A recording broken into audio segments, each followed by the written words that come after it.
back today to show you how the L'Oreal Paris 24-Hour Infallible Pro-Matte Foundation works. This is the infamous foundation that everybody on YouTube has tried and loved, and I figured why not try it, because that's what my channel is here for.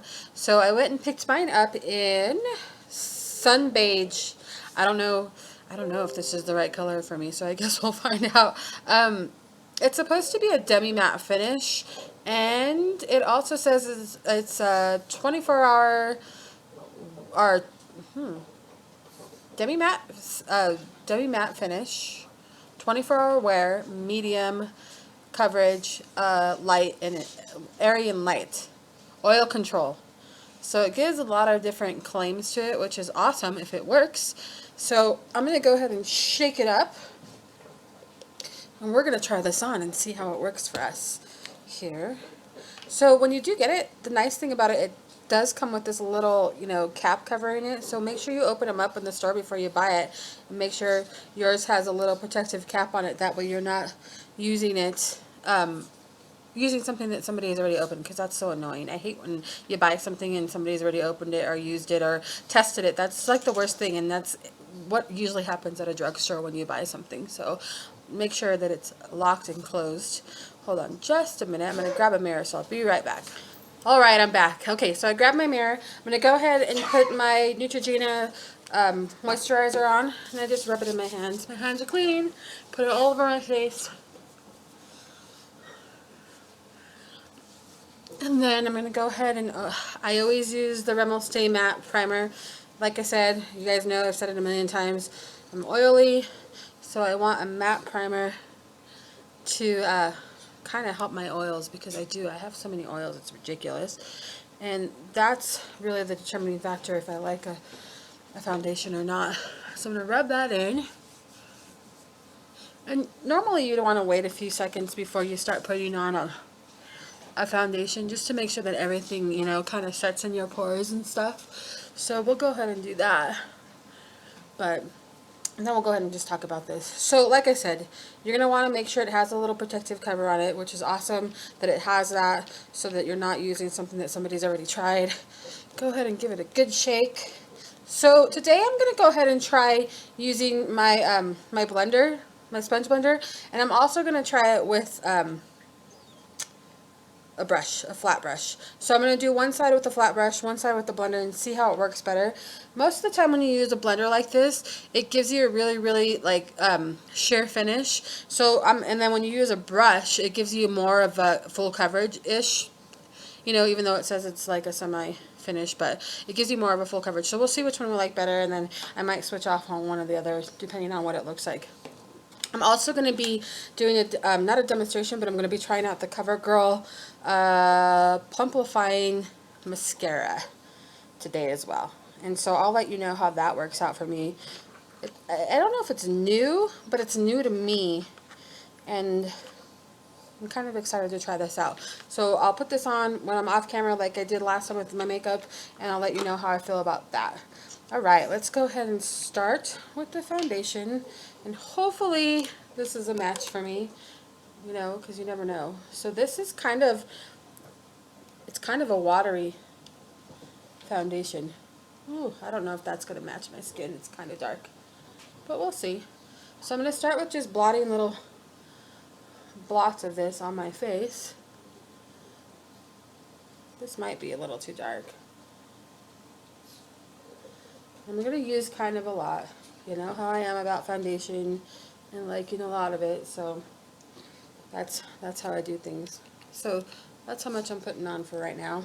I'm going to do this half of my face with the brush. So we'll go ahead and start here.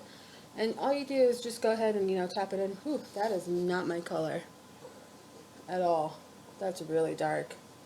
But we're going to make it work. So I'm going to go ahead and just blend that in. That's definitely not my color. That's the bad thing about buying, foundations at a drugstore. And so, you can't really, or it does suck that people open them up and look at them. You can't really blame them so much, because you don't know what you're going to you know, what color you're going to be grabbing unless you really look at it. So it's a difference between, you know, going to like Ulta where you can kind of test things out there and just buying your stuff at like Walmart or something like that. I don't know. The brush is okay. Let's try the blender. And this is just a Real Techniques blender. So let's see how this works with it. Now everybody on YouTube, I mean majority of the people that I've watched on YouTube has really, really liked this foundation. So that's why I figured, you know, even though you've probably seen a million of people doing this on YouTube and testing it out, I figured I would try it too because I want to see what the hype is about with this foundation. Right off the bat, I can tell you that it does crease in my nose area, and I don't like that. But that's, you know, normal for me for most foundations. The only one so far that I found that hasn't done that is the L'Oreal Lumi Cushion Foundation. That does not crease in my little nose area here in the dry spots. So I can say that about that foundation. I really do like that it doesn't do that. I'm not too sure if this is a really good match or not. Let's see with the light here. I mean, I guess it'll work.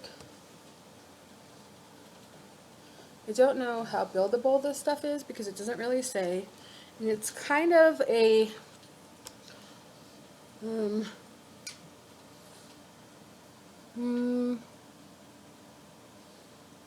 it's kind of, I don't know. It's not really a luminous, and it doesn't say that it is. So it pretty much mattifies your face. Let's put some more on and see how it builds. It doesn't really say that it's buildable, but we're going to try it either way. So I could tell you right now that this foundation is not going to match my daughter's skin because she's way lighter than I am. And this, I think I just ended up getting the wrong color. This is, you know, the Sand Natural is just too, it's a little dark. So it might be something to use during the summer when you have a little bit of a face tan. This color in particular. So, and you know, I did try the brush. I don't like it with the brush, so I'm just going to go ahead and use this to share it out. I do have some red spots that I hate, and then I always try to cover up. It's going on okay with the sponge.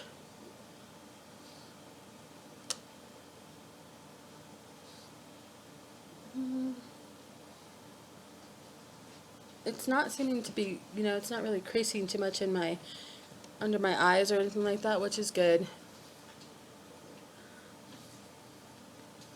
But it does kind of, I don't know, it's sitting kind of funny on my face. It's doing a weird sitting funny thing on my face. But it does say it's a 12-hour or 24-hour foundation. So if you look from far like this, you know, with the mirror, it doesn't look so bad. But when you get up close, it does not have the same effect that the L'Oreal Lumi Cushion Foundation has. So this is, I mean, I guess since I've been wearing that for a week now, I'm really in love with that foundation. So maybe I'm comparing it to that too much, but this, you know, this is more of a matte foundation. Excuse me, sorry. So we'll see. As far as coverage goes, it's okay. It's not the best coverage. You can still kind of see, you know, the spots here on my face. And so I will have to use something to cover that up with, which is okay. I mean, it's not a big deal. Whereas the other foundation, it covered it up right away and I didn't have to use anything else. So, and then you can see that little red spot right there. I don't know where that came from, but it's annoying. And it's there. Alright, so as far as using this with a flat brush, I don't like the way it puts it on. I do like the way it goes on with a sponge because it kind of shears it out a little bit and, you know, makes it more, I don't know, not dewy, but I guess more wearable for me. So I would use a wet a wet sponge instead. You know, not wet, but damp. A dampened sponge. I feel like it shears it out a little bit better. It is hiding my pores, so I give it that. It is definitely hiding my pores, which I like. So it's not like making them bigger. Where the Lumi Cushion Foundation, I think if you put too much of that on, it does kind of make your pores a little bit more visible. But this does not. It's sitting really well in my pores. So I do like that about it so far. Alright, well I'm going to go ahead and go and put the rest of my makeup on. And so I will be right back with that. I'm getting a late start this morning. So it's 10 o'clock. It's 10 o'clock in the morning, and I'll get the rest of my foundation, the rest of my makeup on, and I'm going to try out this, you know, Covergirl Plumpifying, let me open it, Plumpifying mascara today. So we're going to do two things. It does come with a cool little wand. So let's see if you can see that. It has, see that, how it has like a swirly, you know, spiral effect. So I'm hoping that that really does work really well. We'll see how the formula is on this too. So, and then here's the bottle for it. So I'm going to try that out. I'm going to put makeup on. I will be right back. I'll let you know how this sits with makeup, and then we're going to go throughout the day, and I'll come back like I did in my last video throughout the day and let you know how it's sitting. So like I said, it's 10 o'clock in the morning. I just finished putting the foundation on, and I will be right back. Alright guys, bye. Alright guys, I'm back. Okay, so first of all, I did get the wrong color for my face, and I mean, that's okay because I made it work, you know. But this makeup, it really works well with other makeups, so I'm pretty impressed with that portion of it. It does, you know, give you a really, really matte finish. Even though it says demi-matte, it's a matte finish. So after I applied all my makeup, I finally got to use my e.l.f. Luminous Mist because I wanted just a little bit of a glow. Even though I like a matte finish, I wanted just a little bit more of a glow to it because it's a matte finish. So, you know, I just put some on I finished off my makeup with this, if that makes sense. Now, when it comes to the Covergirl Plumping Mascara, now, let me get closer so you can see my lashes.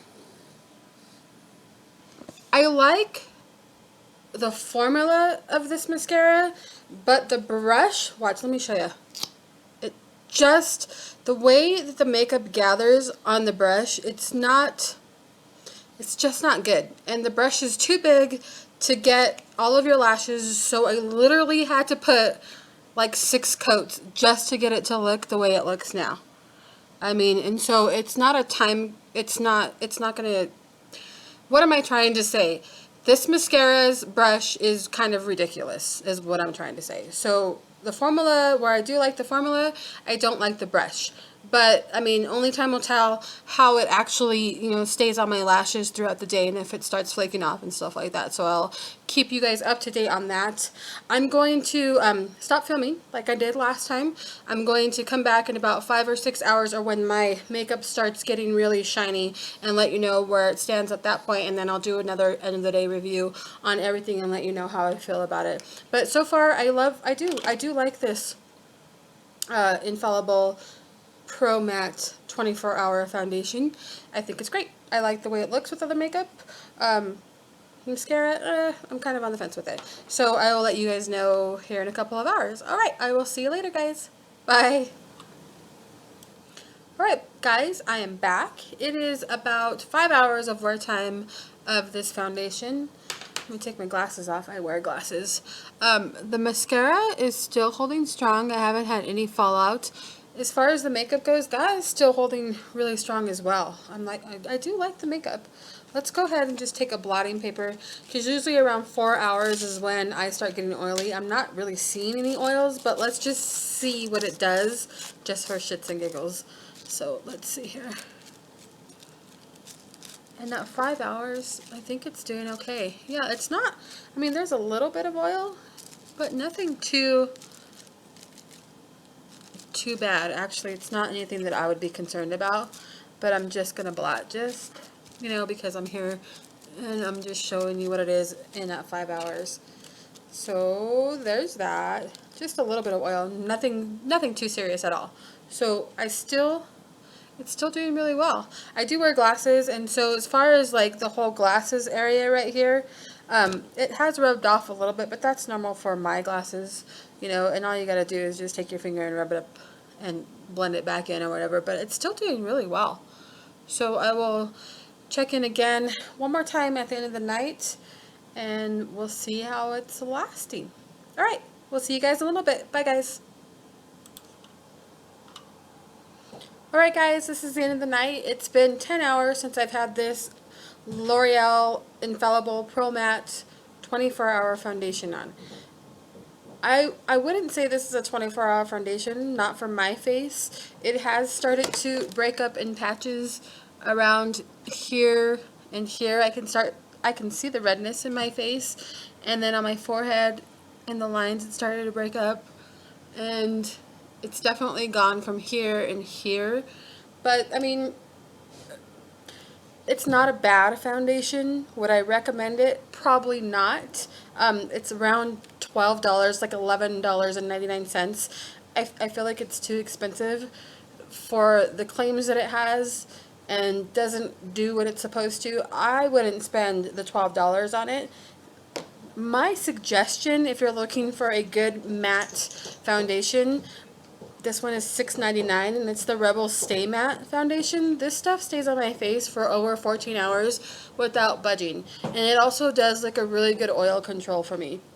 So I would suggest going and getting this rather than getting this one. This one, the L'Oreal has a 1.0 fluid ounces, and so does the Rimmel Stay Matte. So they both have the same amount of ounces in it. This one's just a $6 difference, so this one's a little bit cheaper, and I feel like it's a better foundation. But that's not to say that this won't work for other people. It just is not going to be something that I would repurchase again, because it's too expensive and it doesn't stay on my face all day long. Now, for the mascara. Now, we did talk about this crazy brush that it came with. It's like a flimsy brush. I feel like the applicator itself is just too thick for my lashes. It doesn't coat them as well as it should. I think that if they came out with the same kind of spiral applicator but in a thinner type little brush, that it would work much better for myself, because my eyelashes are not that long. But with that said, it did extend my eyelashes out, and it doesn't say, does it say? It just says plumplifying. I can't even say that word. It plumps your lashes, and it does do that. But it's really hard to work the brush, I mean, in your lashes. It really takes, it took me about 6 coats to do it, and it was too long for me. As far as the formula goes, I think it's a great formula, but it has started to do that crazy fallout on your eyes, where this Maybelline Lash Sensational did not.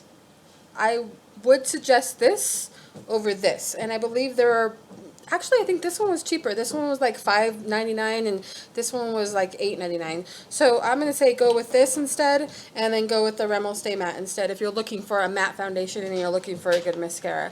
These are just my opinions, guys. You may have other opinions, but if you're new to my channel and you're new to, you know, these foundations, I would suggest doing the Rimmel Stay Matte and then the Maybelline Lash Sensational instead. So, okay, that's all I have to say. You guys have a good night, and thanks for watching. Please subscribe, and I will talk to you guys next week, either Saturday or Sunday. All right, thanks, guys.